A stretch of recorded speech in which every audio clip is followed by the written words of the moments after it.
Hey, welcome back to the Risers Hub podcast where wellness, empowerment, and personal growth live. It's your girl, Nicol. And before we get started, I want to share a little something with you. As you know, I love health, wellness, and I have a passion for creating communities, experiences, and uplifting others through movement, mentorship, and storytelling. I enjoy bringing you information and stories that you can take back to your own hub and share, discuss, and use to create what you consider a healthy lifestyle.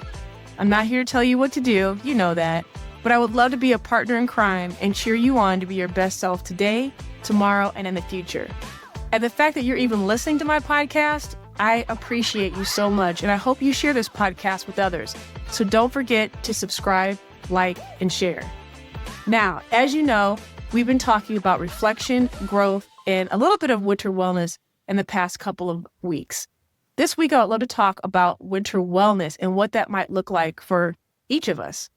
As you may or may not know, there are 8 elements of wellness: emotional, physical, intellectual, financial, occupational, environmental, social, and spiritual. What's interesting about all these 8 elements of wellness, they all affect each other in some way or another. For example, if there's a job loss, that is an occupational loss, which can affect your finances. That can lead to emotional stress and changes in your spirit. But what if it's just a wake-up call to find out what you really want? Do you really want to do what you're doing right now, or do you want to get paid for something that you love to do? Even if it's a pay cut or a shift in skills, what does having a job look like to you now? You have a bit of freedom to make that change. So let's look at it that way. Now, I know that's a lot to take in. I just started talking on the podcast, but it's important to understand how one element of wellness can affect another. When you tack on the winter season, it can be a bit tougher. Colder weather, less sun, and everyone's feeling the stress of the holidays. So today I will keep it simple and focus on the elements of the body, mind, and spirit. I'm sure you've all heard of those 3 elements. And if you understand all of the 8 elements, they usually all work together and they all go right into the body, the mind, and the spirit. So let's keep it simple. The first thing I want to say to everyone out there who's just kind of having a rough time or just needs to hear this, you've got this. You're smart, you're charismatic, you're amazing at what you can do. So whatever that is to you, you've got this. Now, what would happen if you sat down and started writing down what you really want and focus on that?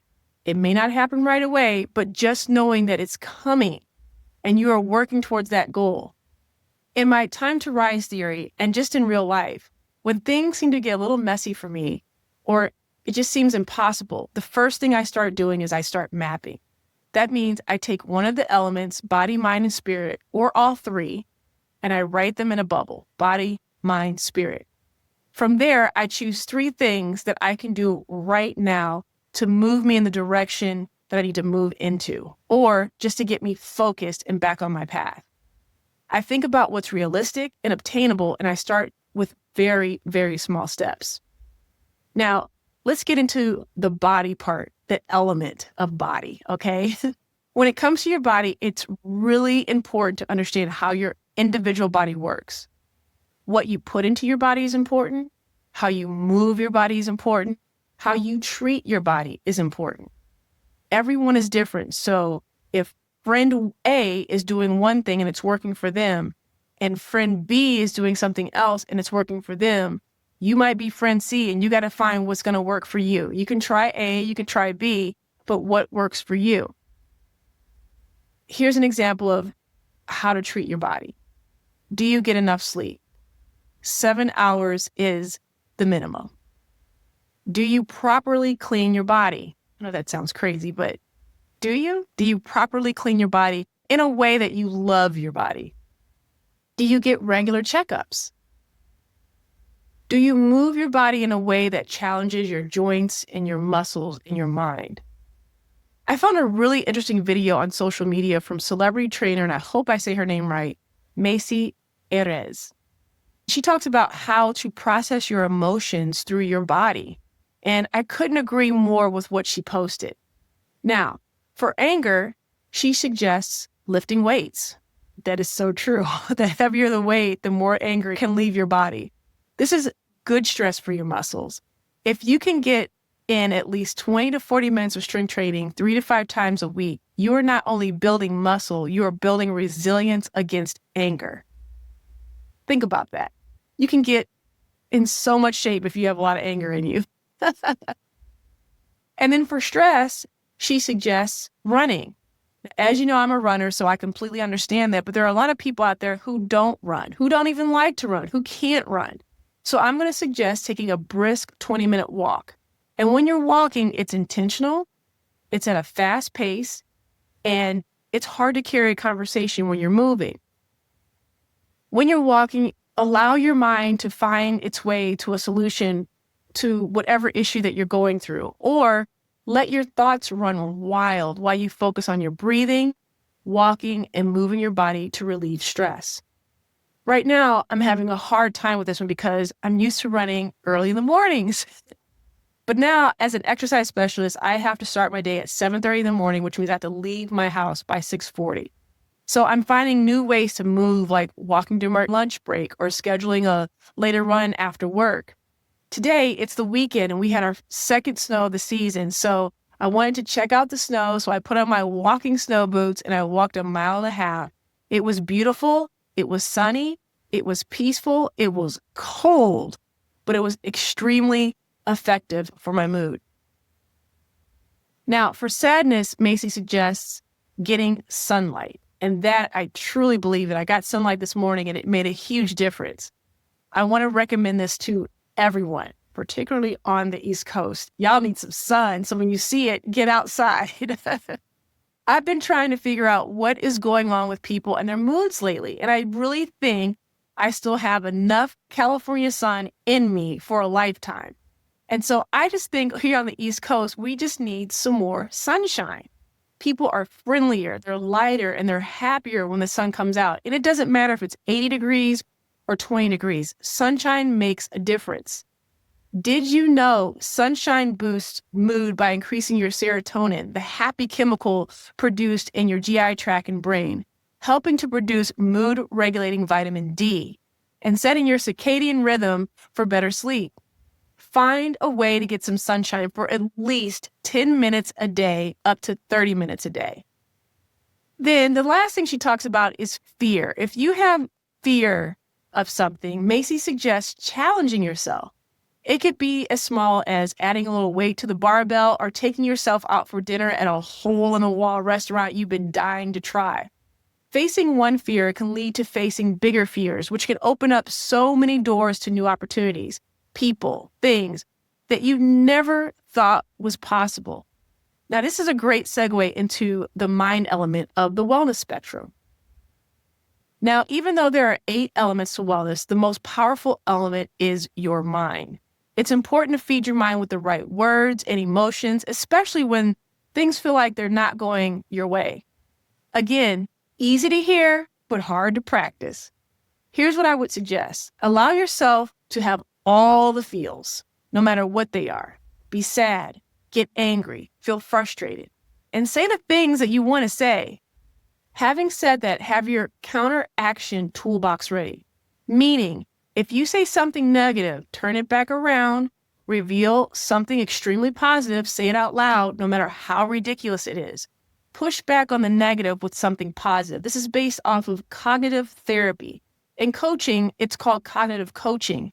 This is a great exercise to practice with someone that you trust and with someone who wants to see you win. Share with them your negative thoughts and allow them to reframe those things with something positive. Again, when you are in that state of mind and you say something so extremely positive, it will make you laugh and change your mood almost immediately.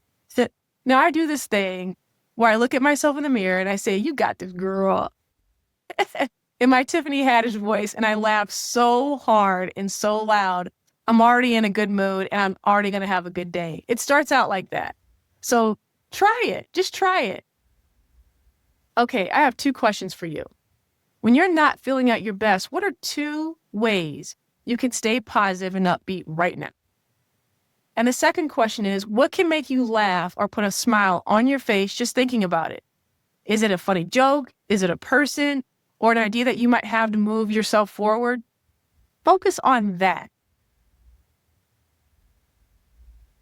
Now we can transition into the element of the soul and or the spirit. I hope you can see how each of these elements intertwine with each other.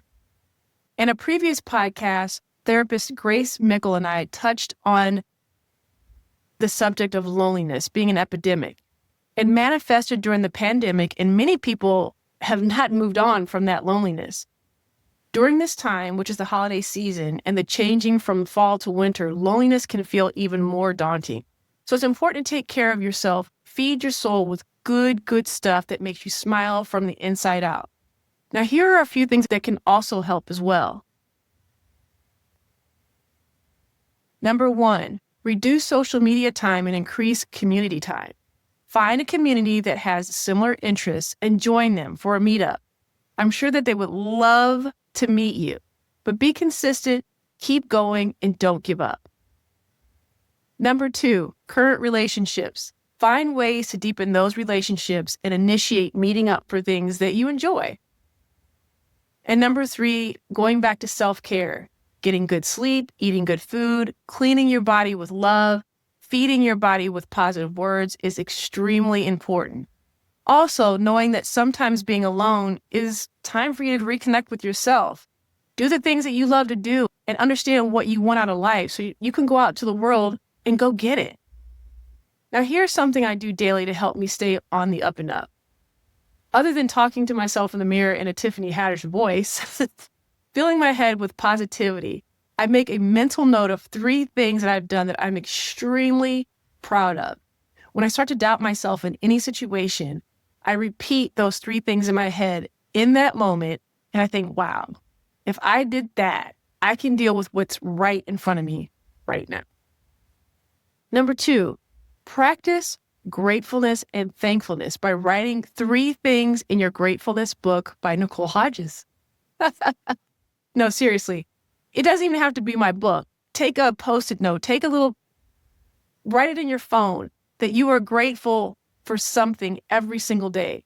One of my favorite quotes in that book, though, is thankfulness isn't a feeling, it's a power move. So when you write down 3 things you are grateful for every day, it helps you change your perspective, especially if you can practice this every day at the same time, every morning or at lunch or before you go to bed. It puts things into perspective. It takes about 40 days to create a habit, and it's hard not to be grateful once you've created this very positive habit. Now, one thing that I did notice when working through my gratitude journal, things happen right in front of me that could have easily happened to me, but it wasn't me. What I mean by that is the universe shows me something, or God shows me something that this could be you.